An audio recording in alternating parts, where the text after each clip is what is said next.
ఆంధ్ర రాష్ట్రంలో భూభక్షకుల భరతం పట్టడానికి తయారుగా ఉన్నటువంటిది కూటమి ప్రభుత్వం.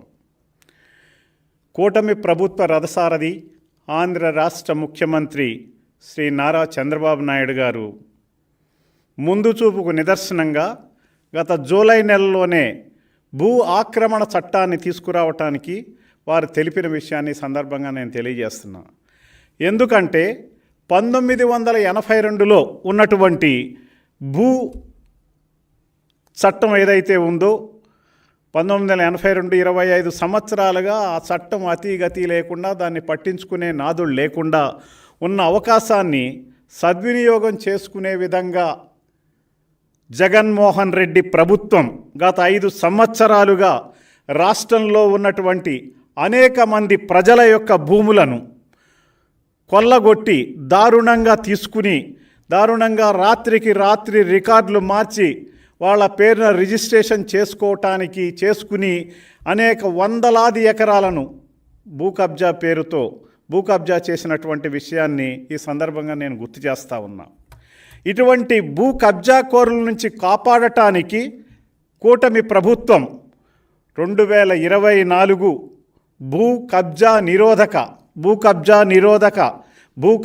భూ దురాక్రమణ నిరోధక బిల్లును తీసుకురావటం చాలా సంతోషదాయకం. ఆంధ్ర రాష్ట్ర ప్రజలకు ఆనందదాయకమని సందర్భంగా నేను తెలియజేస్తున్నా. ఎందుకంటే మీకు తెలుసు, గతంలో ఉన్నటువంటి జగన్మోహన్ రెడ్డి ప్రభుత్వం 5 సంవత్సరాల్లో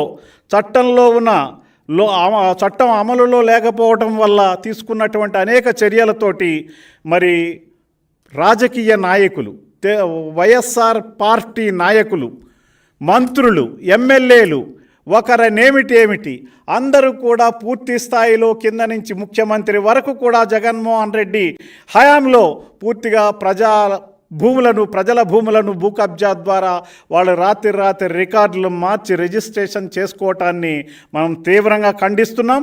దాన్ని కంట్రోల్ చేయడానికి ఈ రోజున తీసుకునేటటువంటి భూ కబ్జా నిరోధక బిల్లు ఏదైతే ఉందో భూ దురాక్రమణ నిరోధక బిల్లుని ఆంధ్ర రాష్ట్ర ప్రజలందరూ స్వాగతించి దీని మీద రాబోయేటటువంటి రోజుల్లో తీసుకునేటటువంటి అన్ని చర్యలు కూడా చాలా ఇబ్బందికరంగా ఉంటాయి. ఈ భూ కబ్జాకి పాల్పడిన వాళ్ళు ఎవరైనా ఉంటే వాళ్ళు భూ కబ్జాకు పాల్పడిన విషయాన్ని వాళ్ళు తెలుసుకుని వాళ్ళు వెంటనే సరెండర్ అయ్యారా సరెండర్ కాకపోయినట్లయితే వారి మీద తగిన చర్యలు తీసుకోవడం జరుగుతుంది.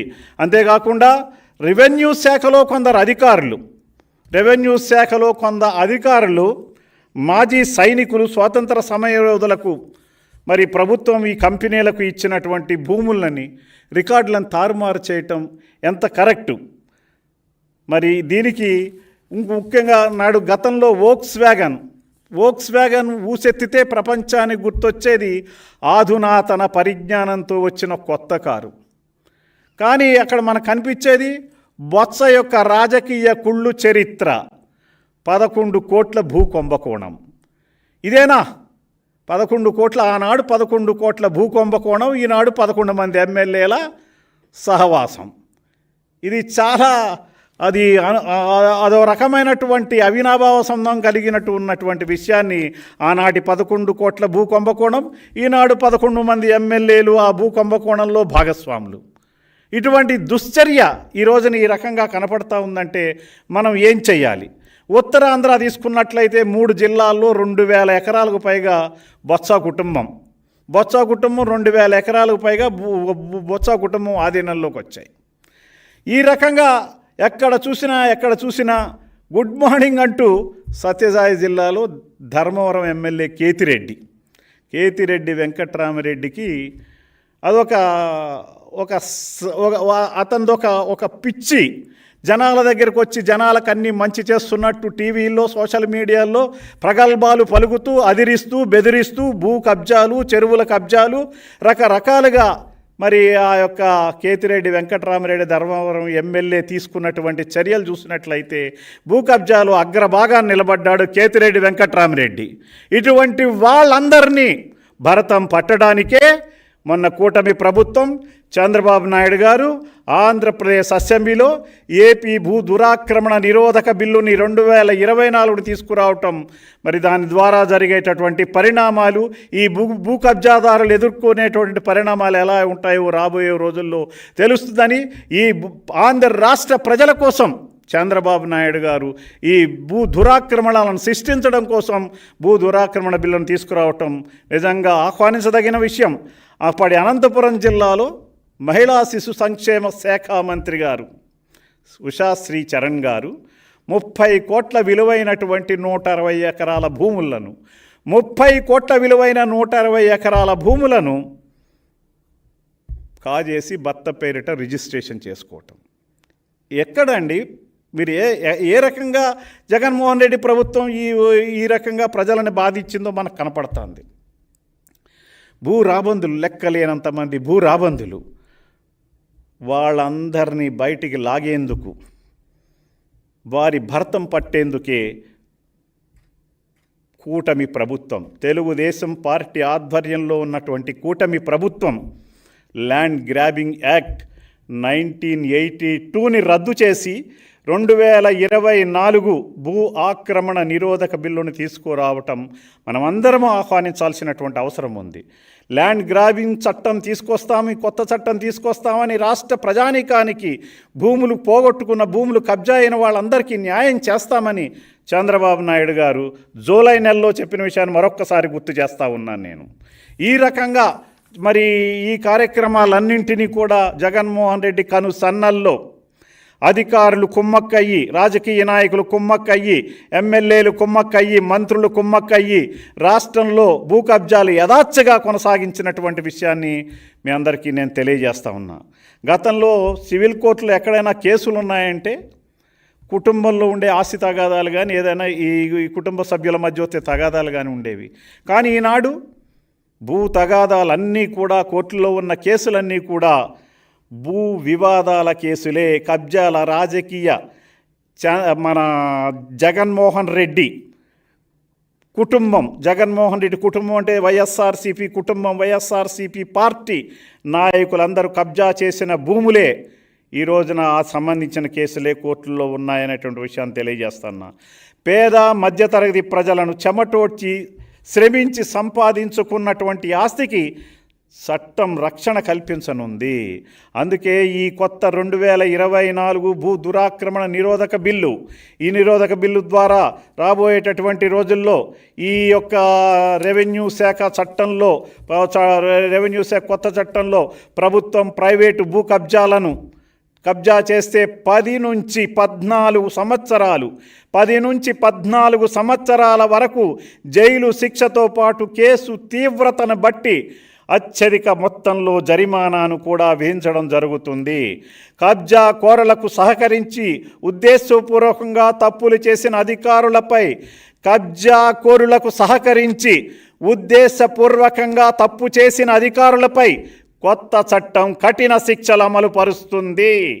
అదే 2024 భూ దురాక్రమణ నిరోధక బిల్లు 2024 అని మరొక్కసారి తెలియజేస్తున్నా.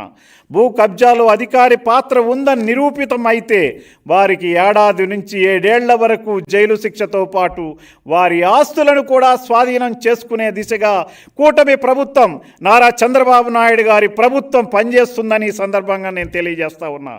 ఇప్పటికైనా భూ కబ్జాలు పాల్పడిన వాళ్ళందరూ ఈ కొత్త చట్టం యాక్షన్ తీసుకునే లోపల స్వచ్ఛందంగా ఎవరి భూములను వారికి ఇచ్చి తప్పు అయిపోయిందని చెప్పి ప్రభుత్వానికి సరెండర్ కావాలని నేను డిమాండ్ చేస్తూ ఉన్నాను.